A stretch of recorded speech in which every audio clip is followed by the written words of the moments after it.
Hello बच्चों बच्चों अभी तक मैं आपको काफी ऑनलाइन लेक्चर दे चुका हूं चैप्टर पर केमिस्ट्री में। और जो हमारे चैप्टर खत्म हो गए हैं, आज से मैं आपको एक एक चैप्टर के एनसीईआरटी की जितनी भी प्रॉब्लम्स हैं एक्सरसाइज की और इंडेक्स की, वो सारे वीडियो में आपको देने जा रहा हूं।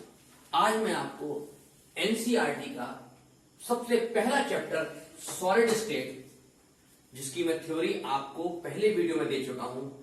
मेरा आपसे रिक्वेस्ट है कि आप इस प्रॉब्लम को, इस वीडियो को देखने से पहले जितना भी आपने थ्योरेटिकल वीडियो देखा है उसको एक बार रिवाइज कर लें, या जो आपने उससे देख के नोट्स बनाए हैं उसको पूरा रिवाइज कर लीजिए। उसके बाद ये जितने भी क्वेश्चन है आपको चुटकी में हो जाएंगे और आप अपने ओन वर्ड्स में शॉर्ट आंसर लिखेंगे। बहुत लंबे आंसर लिखने की जरूरत नहीं है, point to point, up to mark लिखना है, उल्टा सीधा नहीं लिखना है। ठीक है, अब देखिए, क्योंकि नंबर सही लिखने के मिलते हैं।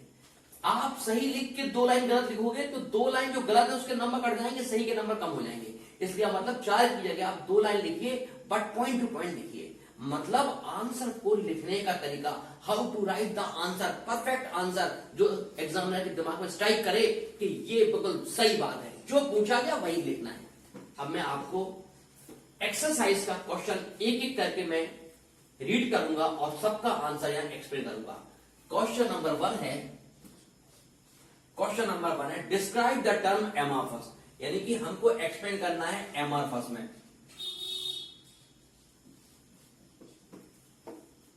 व्हाट इज एमॉर्फस, क्या होता है? देखिए, एमॉर्फस इज द सॉलिड। हमने वीडियो पढ़ाया सॉलिड 2 तरह के होते हैं, क्रिस्टलाइन और एमॉर्फस। एमॉर्फस में है when the arrangement of chemical species are not in well defined manner, यानी कि एमॉर्फस क्या है? Solid which has not definite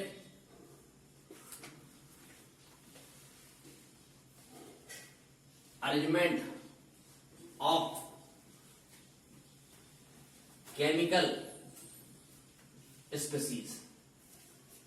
जब केमिकल स्पीसीज का अरेंजमेंट वेल डिफाइंड में ना हो, जिसको हम कहेंगे उसके अंदर हो शॉर्ट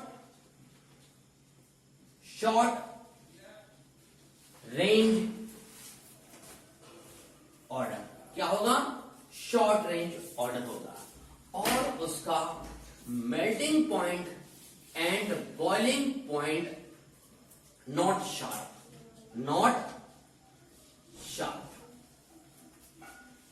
और वो जनरली सॉफ्ट होंगे। क्या होंगे?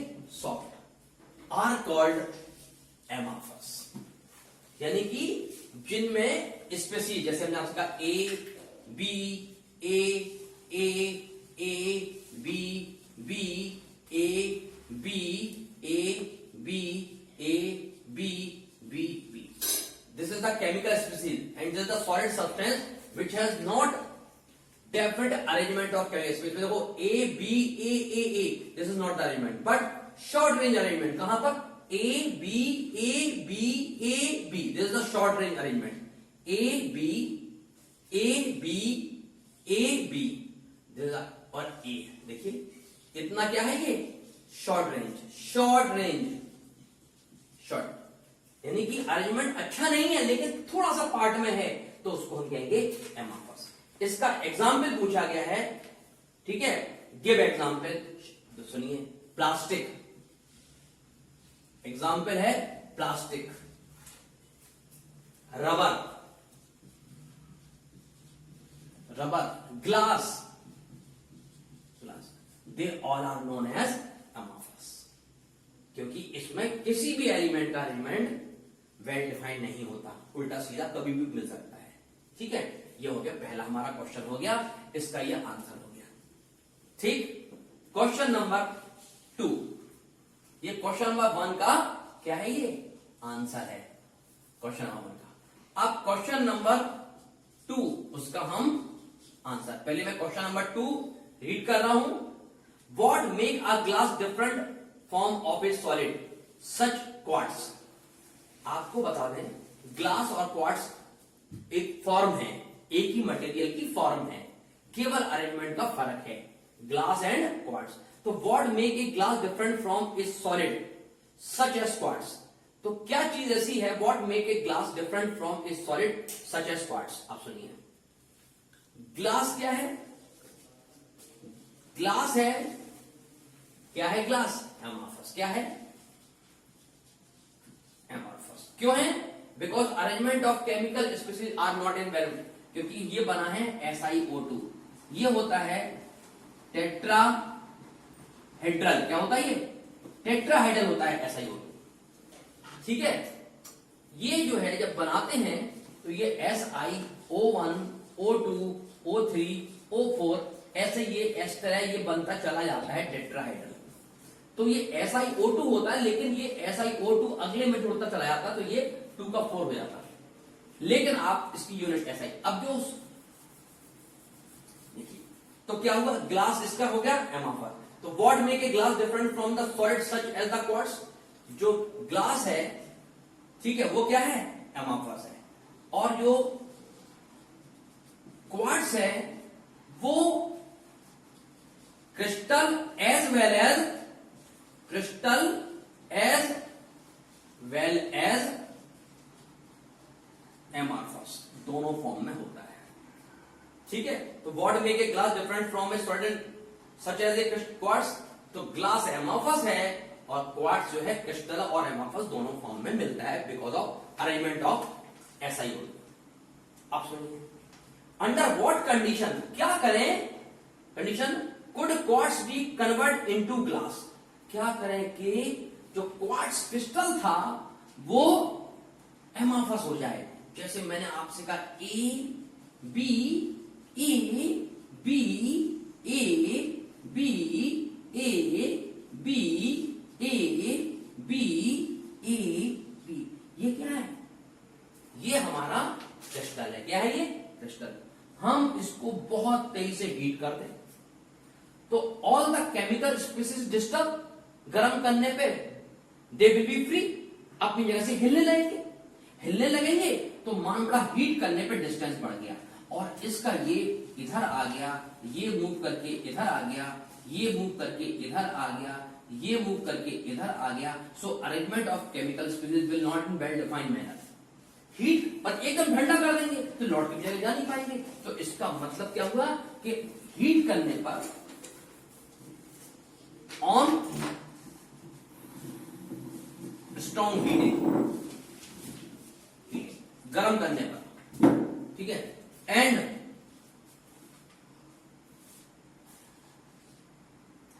Rapidly cooling, strong heating and rapidly cooling. कौन? क्वार्ट्स। क्वार्ट्स को जैसे ही गर्म करेंगे तो वो दूर चला जाएगा, और ठंडा कर देंगे तो they will not come back its original position, और डिस्टर्ब हो जाएंगे fully, and convert into amorphous glass. यानी कि यदि क्वार्ट्स को गर्म करेंगे तो वो ढीला हो जाएगा और वो ग्लास में कन्वर्ट हो जाएगा। कैसे?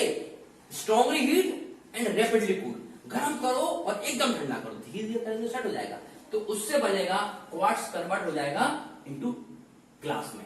And quartz is the crystal and amorphous glass is the amorphous. इसका मतलब गर्म करने पे कोई चीज डिस्टर्ब हो जाती है और उसकी अरेंजमेंट डिस्टर्ब हो जाता है, जिससे कोई भी क्वार्ट्स जो क्रिस्टल है वो कन्वर्ट हो जाता है ग्लास एमॉर्फस में। ये हो गया हीट करने पर, इसका heat, strongly heat and rapidly cooling. Answer दो क्वेश्चंस के आंसर हो गए हमारे एनसीईआरटी के। अब क्वेश्चन नंबर 3 करने जा रहा हूं मैं। Now we are start question number 6. Now I am reading question 6. Question 3. And question number 3 is a very simple question. We have to identify which is the ionic and metallic and molecular and covalent crystalline solid and amorphous. हमको ये बताना है कि कौन सी चीज crystal है और कौन सी चीज एमार्फस है। सुनो, बता चुके, रबड़, ग्लास, प्लास्टिक। प्लास्टिक क्या होती है? पॉलीमर। प्लास्टिक क्या है? पॉलीथीन, उसी कैटेगरी में आती है पॉलीथीन, पीवीसी, टिफलॉन एक्सेट्रा। अब देखिए, मैं एक एक बोल रहा हूं या लिख रहा हूं, अपन को डिसाइड करना है जो क्रिस्टल्स को टिक करेंगे, जो एमार्फस को टिक करेंगे। नंबर 1,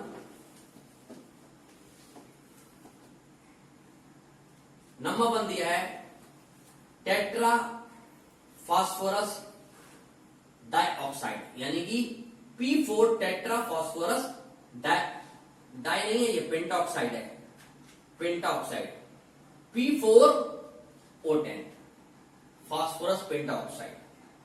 ये जो है क्रिस्टल है कि एमार्फस है, इसका अरेंजमेंट P4O का इसका अरेंजमेंट वेल डिफाइंड होता है, इसलिए ये क्रिस्टल है, ये एमार्फस नहीं है। लेकिन ये मॉलिक्यूल्स के फॉर्म में होता है, तो ये क्रिस्टल कौन सी तरह का है? ये मॉलिक्यूलर क्रिस्टल है, पहला P4। सेकंड है ammonium sulphate, ammonium NH4 sulphate SO4। इस पर 2 माइनस होता, इस पर प्लस होता, तो ये भी यहां पर ये होल ट्वाइस होगा, ये 2 हो जाएगा, तो ये बन गया NH4 का होल ट्वाइस अमोनियम सल्फेट। लेकिन आपको मालूम है अमोनियम में NH4 positive and SO4 negative, positive negative कहते हैं आयनिक, और ये जो है NH4 SO4 NH4 SO4 ऐसा होता रहेगा, तो ये बनेगा क्रिस्टल तो है लेकिन आयनिक क्रिस्टल है। क्या है ये? आयनिक। ये एमार्फस नहीं है। अमोनियम पॉजिटिव, सल्फेट नेगेटिव, तो पॉजिटिव नेगेटिव यानी कि आयनिक क्रिस्टल है। ठीक है, अब अमोनियम, आपको अमोनियम फॉस्फेट लिखा है, सॉरी, अमोनियम सल्फेट की जगह अमोनियम और फॉस्फेट होता है PO4। अब सुनो, PO4 पर 4 नेगेटिव, तो अमोनिया में 3 होना चाहिए, तो NH4 का होल थ्राइस, और ये जैसे इसका यहां पर, और ये NH4 का होल थ्राइस PO4, ये हो गया अमोनियम फॉस्फेट। ये भी अमोनियम पॉजिटिव फॉस्फेट नेगेटिव, तो ये आयनिक हो गया, ये क्रिस्टल हो गया, एमार्फस नहीं हुआ। सेकेंड, अब हम बनाते हैं थर्ड। ये हो गया फर्स्ट, ये हो गया सेकेंड, ये हो गया थर्ड। ऐसा ही सी, बेटा बड़ा इंपॉर्टेंट सुनो, either A solid form by element of 14 group, या तो 14 ग्रुप से बना हो या 14 ग्रुप के कंपाउंड से फॉर्म हो रहा हो, तो उसको हम कहते हैं कोवेलेंट क्रिस्टल। क्या बोलते हैं? सिलिकॉन किसका एलिमेंट है? 14 ग्रुप का। कार्बन 14 ग्रुप का, तो सिलिकॉन कार्बाइड इक्वल शेयरिंग से बनेगा, और ये कहलाएगा कोवेलेंट क्रिस्टल। ये भी एमार्फस नहीं है। 14 ग्रुप, कार्बन, सिलिकॉन, जर्मेनियम, ये सब क्या है? कोवेलेंट होते हैं। ठीक है, 14 ग्रुप से बने हैं, कोवेलेंट। अगला है 4, I2 मॉलिक्यूल्स है, जैसे ये मॉलिक्यूल्स है, ये P4O10, ऐसे I2, तो ये भी हमारा मॉलिक्यूलर क्रिस्टल है, एमार्फस नहीं है। I2 P4 भी मॉलिक्यूल्स है, जैसे O2 N2, ये सब मॉलिक्यूल्स हैं, तो ये फिफ्थ भी हमारा, ये क्या है? मॉलिक्यूलर क्रिस्टल है, P4। प्लास्टिक 6, प्लास्टिक नेचुरल रबड़, प्लास्टिक क्या है? ये क्रिस्टल नहीं होती, ये जगह बदल लेती दबाने पर, तो ये फिर एमार्फस है। प्लास्टिक क्या है? एमार्फस है। प्लास्टिक, पॉलीमर, कांच, ये एमार्फस होते हैं। अगला ग्रेफाइट 7, ग्रेफाइट कार्बन से बनता है। किससे बनता है? कार्बन से बनता है। कार्बन जो है 14 ग्रुप का एलिमेंट है, और इससे बनेगा कोवेलेंट। क्या बनेगा? कोवेलेंट। कितने हो गए? अब कुछ जगह कम बची है, हम ऊपर करते हैं इसको।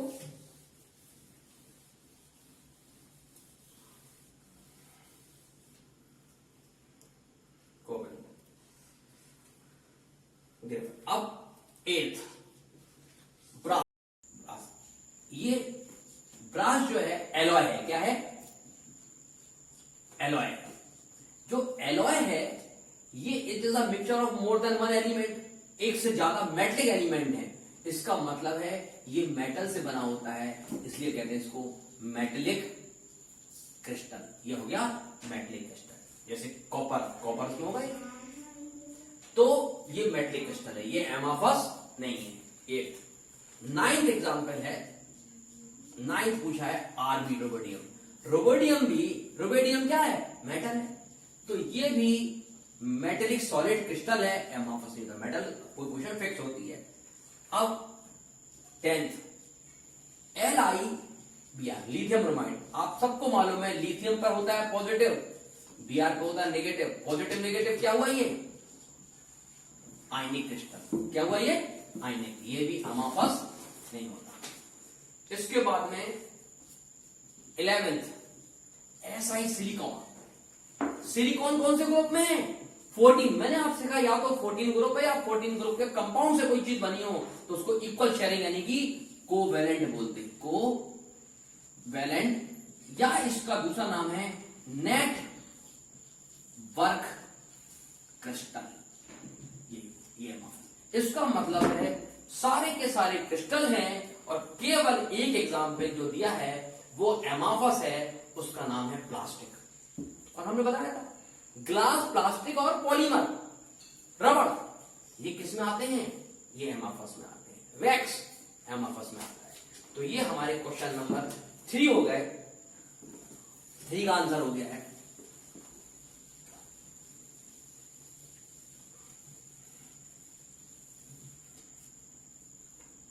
अब क्वेश्चन नंबर 4। क्वेश्चन नंबर 4 है what is meant by term coordination number? Coordination number solid के अंदर किसी पर्टिकुलर एटम को टच करने वाले एटम की गिनती को कहते हैं कोऑर्डिनेशन नंबर, यानी कि number of atoms which touches particular atom in solid called coordination number। जैसे देखिए 2D बताते हैं। जैसे ये है, ये जो है इसको एक ये टच करता है, एक ये टच करता है, एक ये टच करता है, एक ये टच करता है, एक तो 1 2 3 4 5, तो यानी कि 2D में कोऑर्डिनेशन नंबर 5 हो गया। यदि इसके ऊपर ही रख दिया 5 6 हो गया, नीचे रख दिया 7 हो गया। तो किसी भी एक एटम को जितने सराउंडिंग में एटम टच करते हैं वो गिनती कहलाती है कोऑर्डिनेशन नंबर। क्या कहलाती है? Coordination number. अब इसमें सेकंड पार्ट है what is the coordination number of atom in. Coordination number हमें फाइंड करना है, तो फाइंड करना है coordination number 1 in CCP, cubic close packing. CCP को कहते हैं क्यूबिक क्लोज पैकिंग। आपको मैं बता दूं सबसे क्लोज पैकिंग होती है एफसीसी की। किसकी होती है? एफसीसी की। एफसीसी का ही नाम सीसीपी है।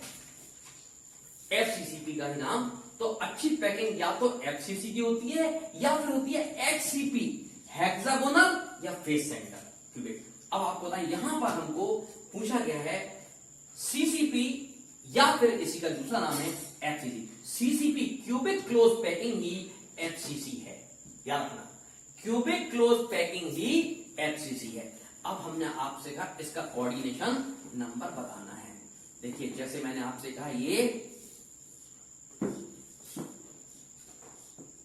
1 2 3 4 5 6 7 8। इस दीवार पर यहां पर ये है, इस दीवार पर यहां पर है, इसमें यहां पर है, इस पर ये यहां पर है, ये आमने सामने है, और ये इसका ऊपर यहां पर है और ये इसके नीचे यहां पर है। इसके अंदर हमको निकालना है कोऑर्डिनेशन नंबर कितना होगा। इसका मतलब है इसके अंदर यदि हम इसकी बात करें तो कितने एटम इसको टच कर सकते हैं, इसको समझने के लिए व्हाट इज द इसको समझने के लिए हम आपको बता दें, बहुत इंपॉर्टेंट है। आज हम जितने क्वेश्चन पढ़ेंगे उसमें सबसे ज्यादा बढ़िया जो कॉन्सेप्ट है वो इसी के अंदर निकल के आएगा। तो देखिए हम आपको बताएं, हम इस डायग्राम को बिल्कुल इस क्यूब को आपको थोड़ा अलग से बताने की कोशिश करते हैं। देखिए ध्यान से, इस क्यूब को हमने ऐसे रख दिया,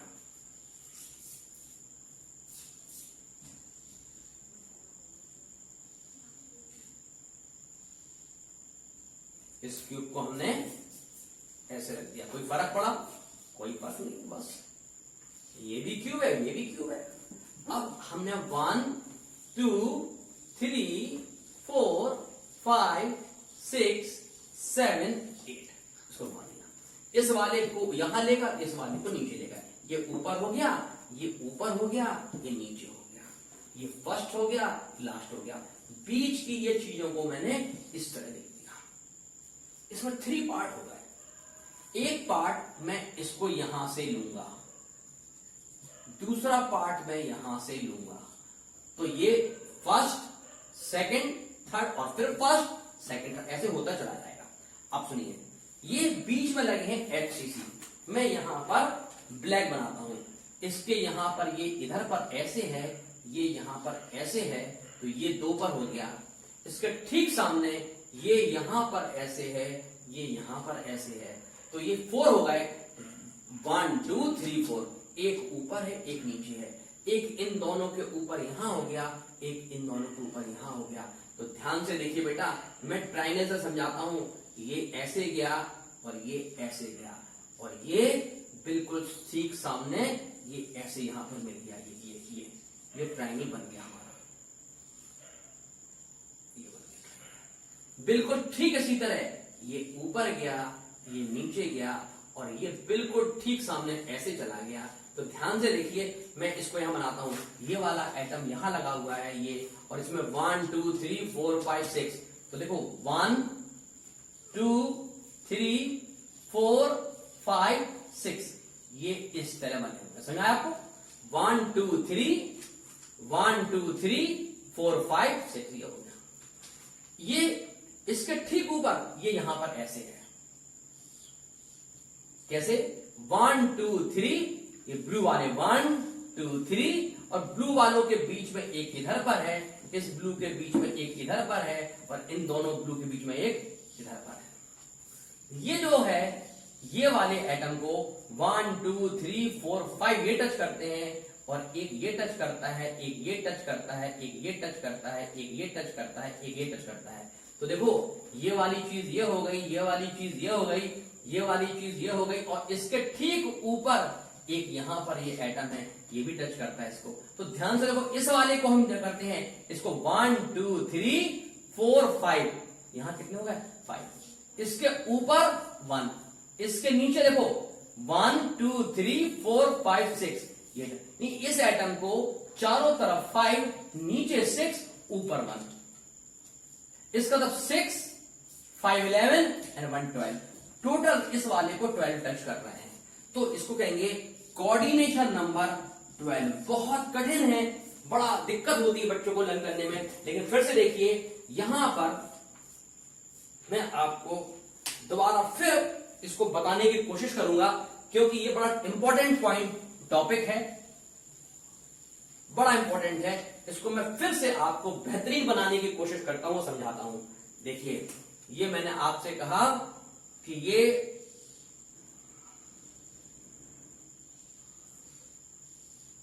इस क्यूब को हमने इस तरह से घुमा दिया।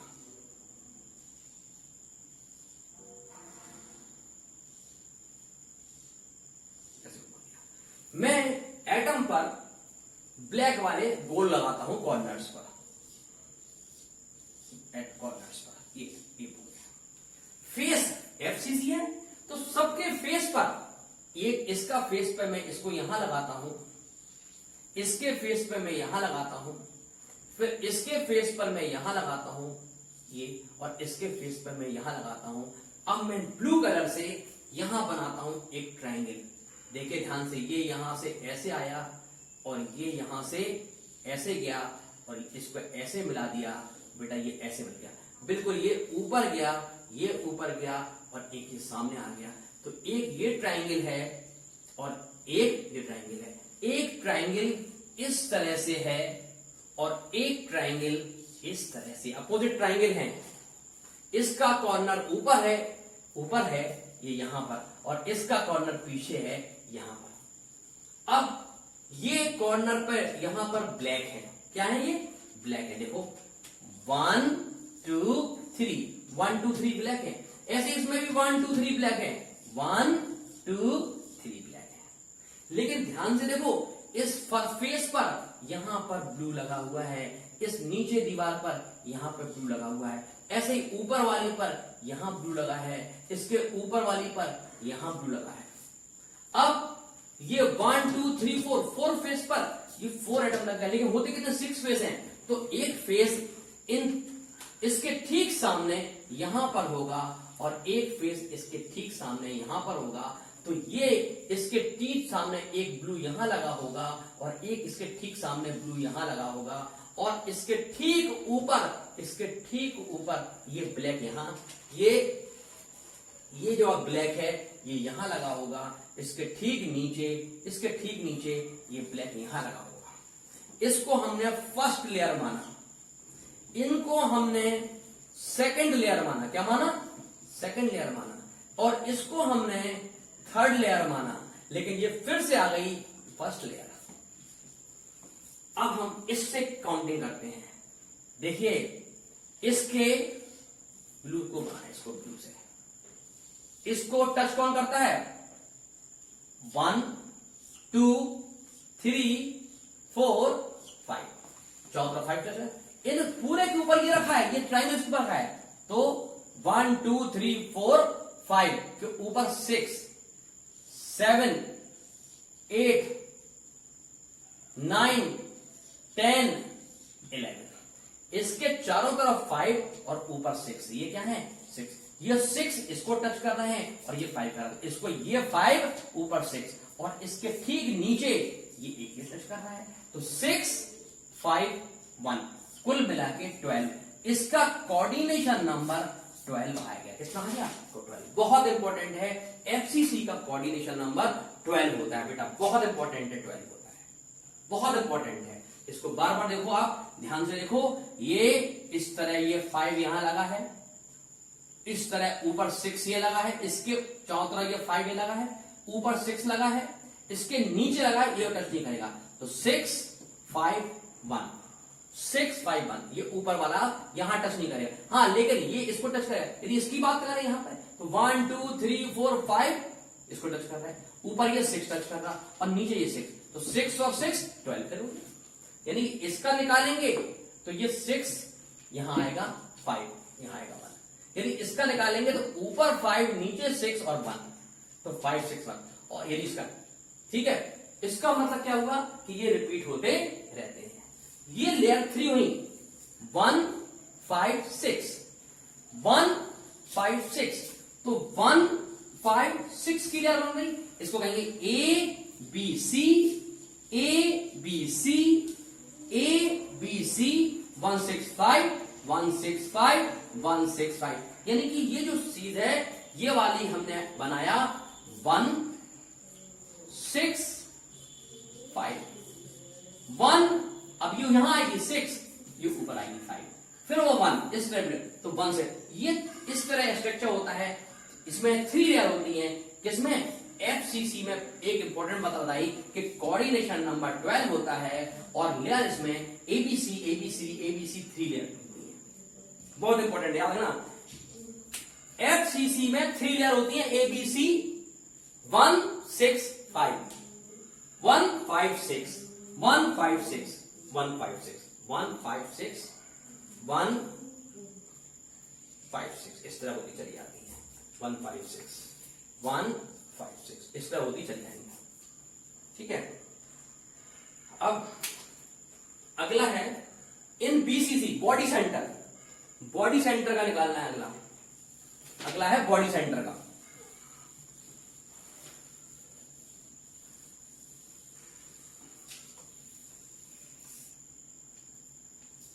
बॉडी सेंटर देखिए, सबसे पहले क्यूब बनाए, ये हो गया क्यूब।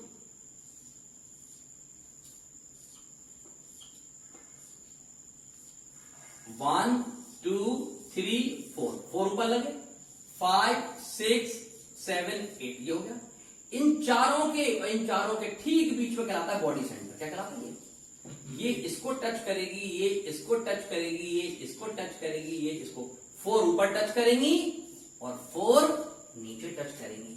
इसका मतलब है ये जो बॉडी सेंटर है इसका कोऑर्डिनेशन नंबर जो है कितना आएगा?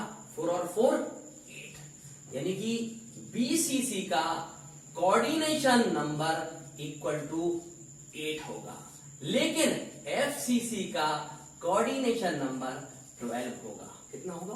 12। याद रखना, बहुत इंपॉर्टेंट क्वेश्चन है। बीसीसी का तो समझ में आ गया कि बॉडी के बीच में तो 4 ऊपर लगे 4 नीचे लगे, ये ऊपर के 4 टच कर रहा है और नीचे के 4 टच कर रहा है, ये हो गया।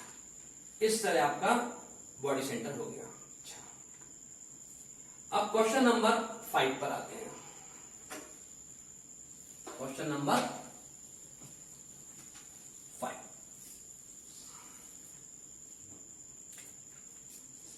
Question number 5, how can you determine the atomic mass of an unknown metal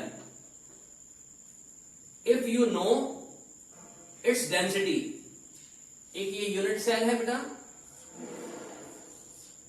उन्होंने कहा आपको इसकी एज लेंथ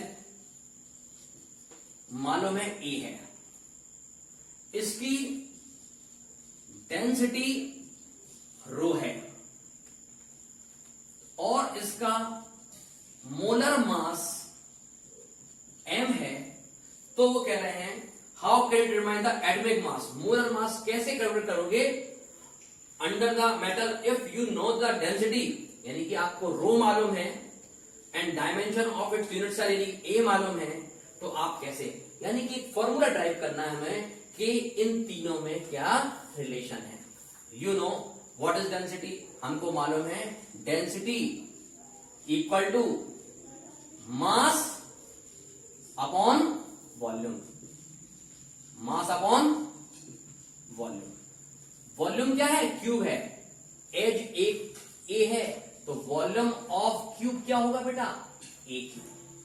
तो वॉल्यूम हो गया ए क्यूब। मास, इसके अंदर एटम लगे, क्या लगे? तो मास ऊपर है मास ऑफ एटम्स, ये फॉर्मूला रहेगा, लेकिन डेंसिटी को हम यहां लिखते रो से। मास ऑफ एटम यानी कि 1 एटम का मास, यानी कि mass of 1 atom into number of atom, यदि यहां 1 है तो इंटू 1 आएगा, 2 है तो ये नंबर एटम को Z लिखते हैं, upon volume of cube, volume of cube. आप सुनिए, मास ऑफ 1 एटम, 1 एटम के मास को निकालना है। अभी देखिए इसे छोड़ते हैं, number of atom Z, volume of cube A cube. अभी हमको ये चाहिए मास ऑफ एटम। आपको मालूम है मोलर मास क्या होता है? मोलर मास यदि m है तो मोलर मास क्या है? m। ये किसका मास होता है? Molar mass m equal to है 6.022 इंटू 10⁻23 एटम्स का ये मास है। इतने एटम्स का मास को m कहते हैं। आप सुनिए, तो हमें 1 का चाहिए, तो 6.022 इंटू 10⁻23 एटम्स का जो मास है उसको हम m कहते हैं, मोलर मास। तो मास ऑफ 1 एटम कितना हो जाएगा? m अपॉन 6.022 इंटू 10⁻23, और इसको हम कहते हैं एवोगैड्रो नंबर Na। तो इसका मतलब है मास ऑफ 1 एटम हो गया m अपॉन Na। तो डेंसिटी हो गई molar mass into Z upon a cube equal to rho. तो देखिए m निकालना है, तो देखो rho equal to m into Z upon a cube. हमें m निकालना है, तो m equal to rho into a cube upon Z। This is the formula for the measurement of molar mass of a element, ठीक है, of a crystal. किसी crystal के element के molar mass को कैसे कैलकुलेट करते हैं, ये डेरिवेशन है, हमारे वीडियो में ये दिया हुआ है, ठीक है, पूरा ड्राइव है, बहुत अच्छा, और ये दोबारा पूछ लिया गया है। क्वेश्चन नंबर 5 पूरा हो गया।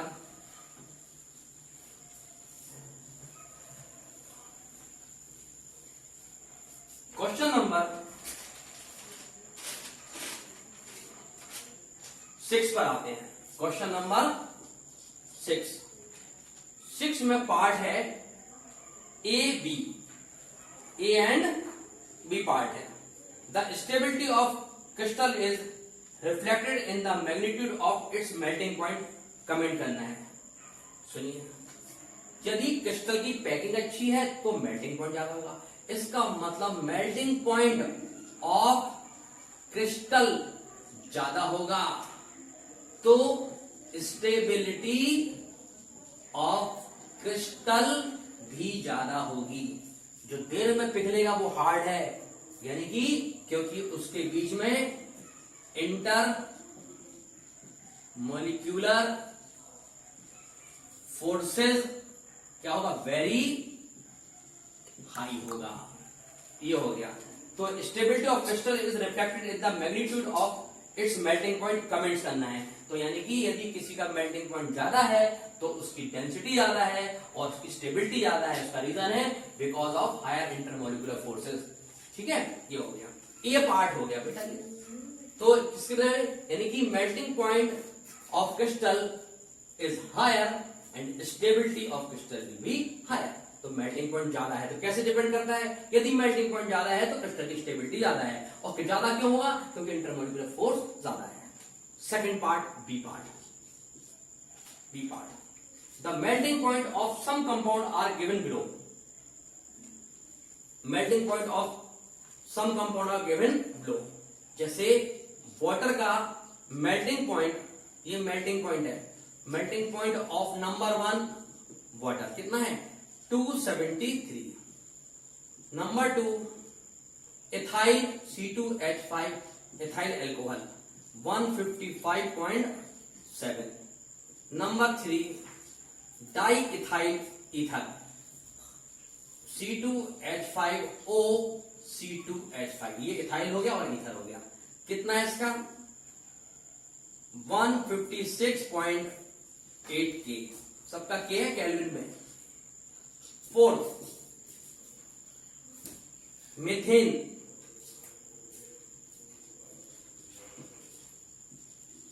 मीथेन कितना है, मीथेन का 90.5 के, ठीक है। What can you say about the intermolecular force between these molecules? यानी कि यदि मेल्टिंग पॉइंट ज्यादा है तो इंटरमोलिक्यूलर फोर्स भी ज्यादा होगा। अब वो ये कह रहे हैं कि इनका ज्यादा क्यों है, तो सुनिए, इन दोनों का ज्यादा क्यों है, क्योंकि इनके बीच में है due to hydrogen bonding. Hydrogen bonding ज्यादा होने से स्टेबिलिटी ज्यादा होगी, इसलिए मेल्टिंग पॉइंट भी ज्यादा होगा। इसकी अब कंपेरिजन करो तो ये नंबर 1 पर स्ट्रॉन्ग है, नंबर 2 पर है। इसमें O और H, यहां देखो दो जगह से 2 H है, इसमें एक 2 H है, तो इसमें C2H5O और H, इसमें OH एक है और इसमें OH 2 है। इसमें हाइड्रोजन बॉन्डिंग ज्यादा होगी, इसमें कम होगी, तो इसका मेल्टिंग बॉइलिंग पॉइंट भी और मेल्टिंग पॉइंट भी ज्यादा होगा, ठीक है। अब आओ, तो हो गया सबसे ज्यादा मेल्टिंग पॉइंट इन दोनों का है क्योंकि दोनों हाइड्रोजन बॉन्डिंग है, यानी इन दोनों में इसका ज्यादा है क्योंकि इसमें ज्यादा है, यानी कि इसमें ज्यादा हाइड्रोजन बॉन्डिंग है, मोर हाइड्रोजन बॉन्डिंग, मोर H बॉन्डिंग, इसमें लेस H बॉन्डिंग, दोनों में। अब इन दोनों में आओ, इसमें ये है पोलर, पोलर मॉलिक्यूल्स, इसमें पोलरिटी होती है, इसलिए इसमें डाइपोल, डाइपोल फोर्स होता है। तो इससे कम और इससे इनसे कम होगी और इसमें फोर्स होगा, डाइपोल डाइपोल। अब आओ मीथेन में, मीथेन में ये नॉन पोलर है, नॉन पोलर, इसमें पोलरिटी है ही नहीं है, तो इसमें अट्रैक्शन होगा ही नहीं, इसमें होगा वंडरवॉल फोर्सेस, तो सबसे कम यही होगा। तो यानी कि जिसमें हाइड्रोजन बॉन्डिंग होगी उसकी स्टेबिलिटी ज्यादा होगी, उसका मेल्टिंग पॉइंट ज्यादा होगा। जिसमें हाइड्रोजन बॉन्डिंग नहीं होगी और उसमें पोलरिटी होगी तो उसमें डाइपोल फोर्स ज्यादा होगा, तो थोड़ा सा कम हो जाएगा। और जिसमें जो नॉन पोलर होगा उसमें अट्रैक्शन होगा ही नहीं, उसमें केवल वंडरफुल फोर्स जो कि बहुत वीक होगा ये होगा, तो सबसे ज्यादा होगा, सबसे कम होगा। इसलिए सबसे ज्यादा मेल्टिंग पॉइंट है वाटर का, फिर अल्कोहल का, क्योंकि इसमें 2 हाइड्रोजन बॉन्डिंग है, इसमें एक बार हाइड्रोजन बॉन्डिंग है, और ये थोड़ा पोलर है और ये नॉन पोलर है। नॉन पोलर सबसे कम स्टेबल होते हैं, ठीक है, यानी स्टेबल होते हैं, ठीक है। तो ये हो गया हमारा बी पार्ट। तो क्वेश्चन नंबर 6 के केवल 2 ही पार्ट है और ए और बी हमने दोनों एक्सप्लेन कर दिए। देखिए हाइड्रोजन बॉन्डिंग होगी तो स्टेबिलिटी ज्यादा होगी, स्टेबिलिटी ज्यादा यानी कि क्रिस्टल अच्छा होगा, तो वाटर का क्रिस्टल अच्छा बनेगा कंपेरिजन टू अल्कोहल, क्योंकि वाटर में 2 हाइड्रोजन बॉन्डिंग दिख रही है स्ट्रक्चर में, वैसे तो 4 बनती है, बाद बन जाएंगे, लेकिन वाटर में ज्यादा OH दिख रहे हैं और अल्कोहल में कम OH। ठीक है, क्वेश्चन नंबर 7 पर आते हैं। How will you distinguish between the following pair. हमको बताना है, डिस्टिंग्विश करना है SCP hexagonal close packing and CCP में नंबर 1 हमको पढ़ना है डिस्टिंग्विश करना। क्या करना है? डिस्टिंग्विश, फर्क बताना है क्या है। तो हम आपको बता चुके कि ये जो हेक्सागोनल है तो इसका नाम से ये हेक्सागोनल है और ये क्यूबिक है, मतलब इसमें जो अरेंजमेंट है वो इस तरह से 3 डायमेंशन में हेक्सागोनल होगा। क्या होगा ये? लेकिन इसमें अरेंजमेंट हमारा क्यूबिक होगा, और इसमें क्यूबिक में FCC अरेंजमेंट होगा। बता चुके ना FCC ये 1 2 3 4 5, यानी कि ये FCC है और ये हेक्सागोनल क्लोज पैकिंग है, पहली चीज। दूसरी चीज, इसमें जो अरेंजमेंट है वो 1 2 3 4 ABC लेयर होती है, लेकिन जो हेक्सागोनल है उसमें ऐसा होता है बेटा, देखो ये ध्यान से भी आपको याद आ जाएगा यदि मैंने पढ़ाया है वैसे 1 2 3 4 5 6, ऐसे ही यहां पर देखो 1 2 3 4 5 6। अब मैंने आपको बताया था, बहुत अच्छी तरह समझाया था कि इन 3 के ऊपर यहां पर एटम होगा लेकिन फिर यहां पर नहीं होगा, इन 3 के ऊपर यहां पर एटम होगा लेकिन फिर यहां पर एटम नहीं होगा, फिर इन 3 के ऊपर यहां पर होगा। तो जो 6 है 1 2 3 4 5 6 में 3 पर होगा, 3 पर नहीं, ऐसे होगा ये। तो ये हो गई ए लेयर 6 की, ये हो गई 3 की, ये हो गई 6 की। अब उसमें जोड़ दिया 1 2 3 4 5 6, ये हेक्सागोनल बन गया। क्या बन गया? ये हेक्सागोनल। ये A इसमें AB और AB लेयर होती है, और इसमें ABC लेयर होती है, ये इसमें हो गया। ठीक है, इसका अब ये तो होगा डिस्टिंग्विश। दूसरा सुनिए, डिस्टिंग्विश हो गया। अब इसमें एक काम करते हैं, डिस्टिंग्विश के संबंध कुछ सिमिलरिटी पूछा है क्या? हाउ मेनी डिस्टिंग्विश ही पूछा है फॉलोइंग पेयर में। तो पहला, दूसरा है crystal lattice and unit cell. Crystal lattice और यूनिट सेल में डिफरेंशिएट समझ में आ गया। हेक्सागोनल में हेक्सागोनल और FCC में CC में क्यूबिक होती है। दूसरा है हेक्सागोनल में 6 3 6 3 होता है, जबकि 1 5 6 1 5 6 का अरेंजमेंट होता है, वो समझाएगा। उसमें ABC 3 लेयर होती हैं, इसमें AB 6 3 6 3 ऐसे अरेंजमेंट होता है। ये हो गया। अब इसमें सेकंड देखिए बेटा, 7 का second part, crystal lattice and unit cell. Crystal lattice और यूनिट सेल। बेटा ये हमारे वीडियो में है, बल्कि मॉडल, खूब बड़ा मॉडल बनाया हमने। देखो बेटा ये क्या है, बल्कि मॉडल, ये इस तरह बनाया था।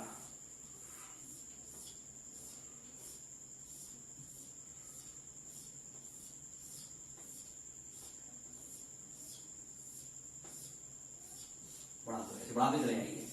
तो देखो ये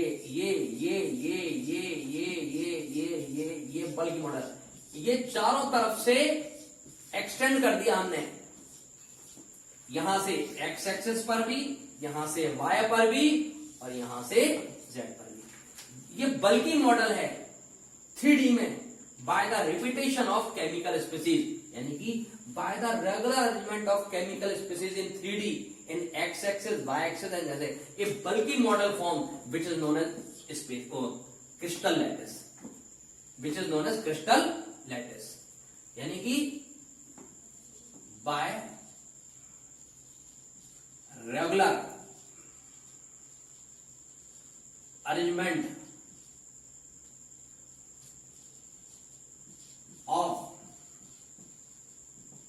chemical species in 3D bulky model called crystal, जाल मतलब मोहरी का। लेकिन उस 3D में सबसे छोटा जो स्ट्रक्चर है, सबसे छोटा हमने आपसे बोला, ये बना दिया सबसे छोटा।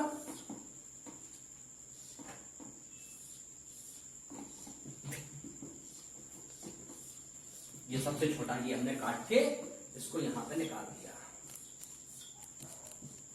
तो ये 1 2 3 4 बार रिपीट है। तो ये है smallest repeating unit of crystal lattice. Crystal lattice, इसको हम स्पेस लैटिस भी कहते हैं,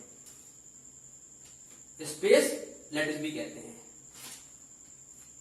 अब कई बार पूछते हैं लैटिस पॉइंट, तो जहां एटम हो तो उसको कहते हैं लैटिस पॉइंट, और पूरे डिजाइन को क्रिस्टल लैटिस कहेंगे। तो इसका मतलब है कि पूरी डिजाइन कहलाती है क्रिस्टल लैटिस, उसकी स्मॉलेस्ट यूनिट कहलाती है यूनिट सेल। ठीक है, ये अपने डिटेल में बहुत इससे पहले अपन पढ़ चुके हैं। तो ये क्वेश्चन नंबर हमारा 7 हो गया। अब क्वेश्चन नंबर हम 8 करने जा रहे हैं। क्वेश्चन नंबर 8, क्वेश्चन नंबर 8 बड़ा आसान है। क्वेश्चन नंबर 8 में हाउ मेनी लैटिस पॉइंट, यानी कि नंबर ऑफ लैटिस पॉइंट, जहां पर एटम होते हैं क्रिस्टल के अंदर, उसको कहते हैं लैटिस पॉइंट। अब unit cell lattice point, how many lattice point in unit cell, मतलब सबसे छोटी यूनिट में गिनती करें कितने लैटिस पॉइंट होते हैं। ठीक है, किस तरह, तो how many lattice point are there in one unit cell of each of the following lattice. Number 1 है 8 का first part, face centre FCC. जब हमने परसेंटेज पैकिंग बताया था तो आपको याद होगा ये फेस सेंटर में कितने यूनिट्स, एक यूनिट में कितने लैटिस पॉइंट होते हैं, पॉइंट, एटम नहीं, पॉइंट। तो 1 point, 2 point, 3 point, 5 point, 4 point, 5 point, 6 point, 7 point, 8 point. लेकिन ये तो हो गया सिंपल क्यू, और एफसीसी का मतलब होता है फेस पर। ये एक इधर, एक इधर, एक ऊपर, एक नीचे, एक लेफ्ट में, एक राइट में, ये आमने सामने, ये इस तरह से ये लगे होते हैं। आप बताओ कितने पॉइंट हुआ है एट कॉर्नर, कॉर्नर में 1 2 3 4 5 6 7 8 होगा, 8 कैसे कलर के बनाए मैंने, 8 होगा ये वाले लैटिस पॉइंट। अब एट फेसेस 1 2 3 4 5 6 फेसेस होते तो 6 होगा लैटिस पॉइंट, और उसको मैंने बनाया है ये। तो टोटल लैटिस पॉइंट कितना होगा इस यूनिट के अंदर, 8 और 6 14। आंसर इज ये वाला प्लस ये वाला इक्वल टू टोटल 14 हो गए लेटेस्ट पॉइंट। ठीक है, ये हो गया। उसके बाद में body centre cubic, body centre second पूछा गया है, body centre, body centre cubic. Body centre यानी कि सबसे पहले हम एक यूनिट सेल बनाए, 1 2 3 4 5 6 7 8। अब बॉडी सेंटर, तो बॉडी का सेंटर क्या होगा, जहां पे क्यूब एंड वो जहां पर डायगोनल इंटरसेक्ट करते हैं, ये हो गया, ये हो गया। अब सुनो, एट कॉर्नर, तो ये तो 8 ही हो गया। और एट बॉडी सेंटर, बॉडी के सेंटर में 1 ही तो है, 1 कैसे, ये ब्लैक वाला हो गया 1 और ग्रीन वाले हो गए 8 places. Total lattice point equal to 9, ये वाला प्लस ये वाला इक्वल टू लेटेस्ट पॉइंट। तो ये एफसीसी में 14 होते हैं पॉइंट और बीसीसी में, BCC body centre cubic cell, इसमें हमारे 9 होते हैं। तो ये क्वेश्चन नंबर हमारा 8 हो गया। ठीक है, तो बॉडी सेंटर हो गया।